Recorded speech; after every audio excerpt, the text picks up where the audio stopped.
अब हम सभी श्रीमद् भागवत गीता के प्रथम अध्याय का श्रवण कर अपने मन और चित्त को पावन करेंगे। तो चलिए आरंभ करते हैं।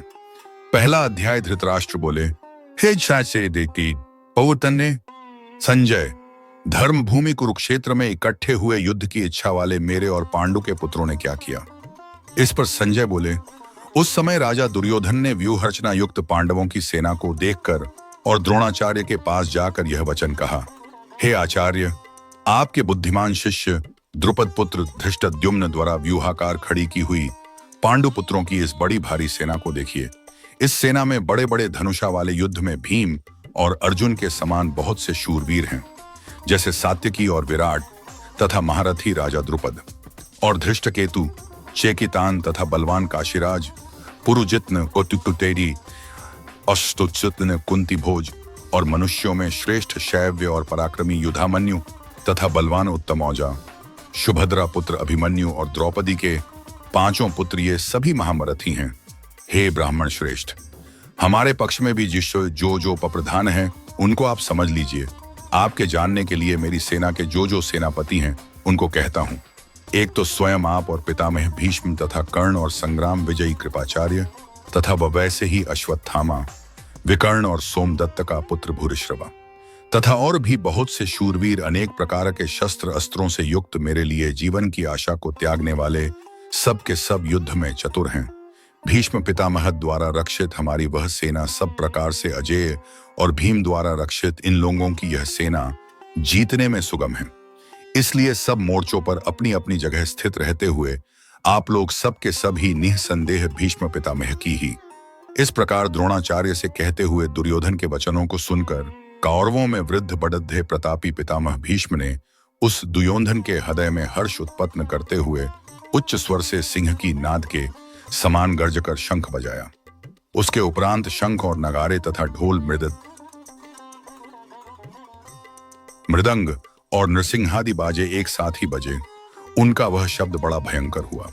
उसके अनंतर सफेद घोड़ों से युक्त उत्तम रथ में बैठे हुए श्री कृष्ण महाराज और अर्जुन ने भी अलौकिक शंख बजाए। उनमें श्री कृष्ण महाराज ने पांचजन्य नामक शंख और अर्जुन ने देवदत्त नामक शंख बजाया। भयानक कर्म वाले भीमसेन ने पौंड्र नामक महाशंख बजाया। कुंती पुत्र राजा युधिष्ठिर ने अनंत विजय नामक शंख और नकुल तथा सहदेव ने सुघोष और मणिपुष्पक नाम वाले शंख बजाए। श्रेष्ठ धनुष वाले काशीराज और महारथी शिखंडी और धृष्टद्युम्न तथा राजा विराट और अजेय सात्यकी तथा राजा द्रुपद और द्रौपदी के पांचों पुत्र और बड़ी भुजा वाले सुभद्रा पुत्र अभिमन्यु, इन सब ने हे राजन अलग अलग शंख बजाए। और उस भयानक शब्द ने आकाश और पृथ्वी को भी शब्दायमान करते हुए धृतराष्ट्र पुत्रों के हृदय विदीर्ण कर दिए।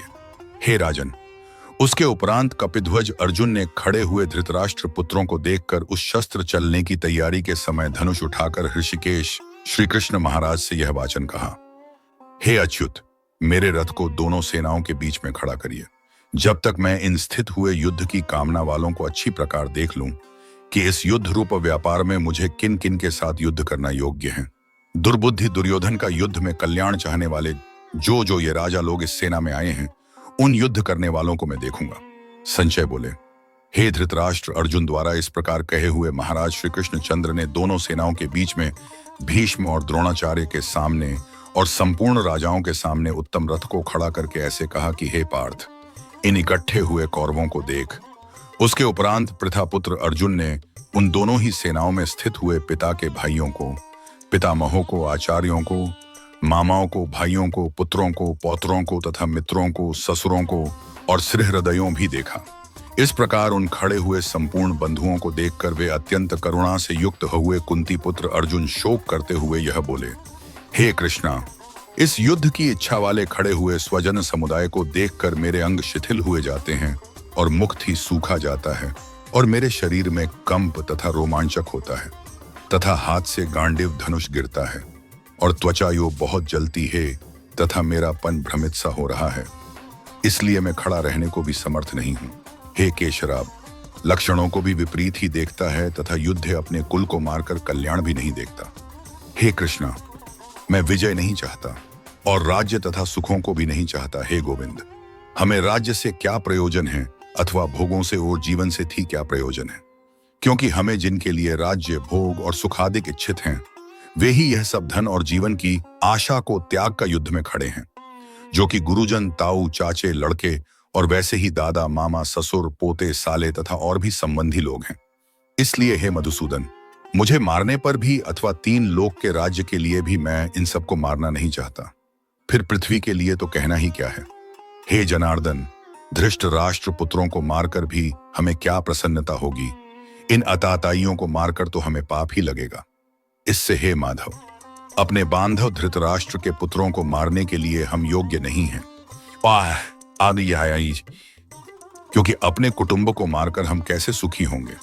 यद्यपि लोभ से भ्रष्टचित्त हुए ये लोग कुल के नाशकृत दोष को और मित्रों के साथ विरोध करने में पाप को नहीं देखते हैं, परंतु हे जनार्दन, कुल के नाश करने से होते दोष को जानने वाले हम लोगों को इस पाप से हटने के लिए क्यों नहीं विचार करना चाहिए। क्योंकि कुल के नाश होने से सनातन कुल धर्म नष्ट हो जाते हैं। धर्म के नाश होने से संपूर्ण कुल को पाप भी बहुत दबा लेता है। तथा हे कृष्ण, पाप के अधिक बढ़ जाने से कुल की स्त्रियां दूषित हो जाती हैं। और हे वार्ष्णेय,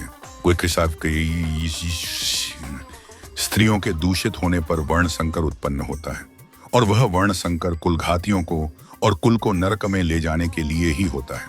लोप हुई पिंड और जल की क्रिया वाले इनके पितरलोक भी गिर जाते हैं, और इन वर्ण संकर कारक दोषों से कुलघातियों के सनातन कुल धर्म और जाति धर्म नष्ट हो जाते हैं। तथा हे जनार्दन, नष्ट हुए कुल धर्म वाले मनुष्यों का अनंत काल तक नरक में वास होता है, ऐसा हमने सुना है। अहो, शोक है कि हम लोग बुद्धिमान होकर भी महान पाप करने को तैयार हुए हैं, जो कि राज्य और सुख के लोभ से अपने कुल को मारने के लिए उद्यत हुए हैं। यदि मुझ शस्त्र रहित सामना करने वाले को शस्त्रधारी धृतराष्ट्र के पुत्र रण में मारें, तो वह मारना भी मेरे लिए अति कल्याणकारक होगा। संजय बोले, रणभूमि में शोक से उद्विग्न मन वाले अर्जुन इस प्रकार कहकर बाण सहित धनुषा को त्याग कर रथ के पिछले भाग में बैठ गए। प्रिय साथियों, इस प्रकार श्रीमद् भागवत गीता के प्रथम अध्याय का समापन होता है। द्वितीय अध्याय के लिए हमारे साथ बने रहें। नमस्कार।